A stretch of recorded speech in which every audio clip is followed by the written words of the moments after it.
L'intérêt de faire appel à un architecte d'intérieur quand on a une problématique comme ça, c'est-à-dire un mur à habiller, un pan avec une inclinaison qui n'est pas facile à aménager. Cela permet en fait de pouvoir, d'une part, de prendre les bonnes mesures, donc lors de la prise de rendez-vous. Ensuite, une étude est faite, donc on pose les choses via un logiciel qui permet de pouvoir dessiner et d'aménager quelque chose de fonctionnel, d'esthétique également. Et d'autre part, de pouvoir vraiment suivre notamment la contrainte que l'on avait et de proposer du meuble sur mesure, chose que vous ne trouvez pas forcément dans la grande distribution ou dans les autres enseignes de mobilier. Le client qui a effectivement un problème pour agencer, eh bien, qu'il vienne ouvrir ma porte, hein, et je lui apporterai toutes les solutions.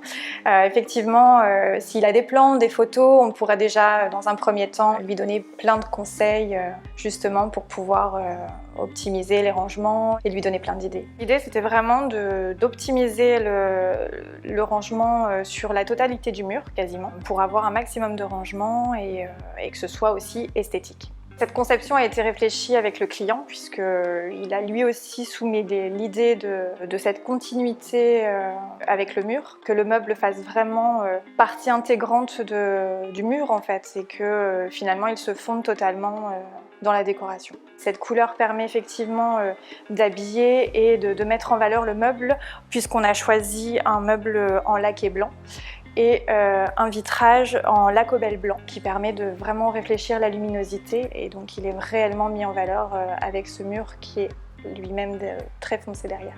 Retrouvez-nous dans notre prochaine émission déco pour parler des ouvertures d'espace. À très vite!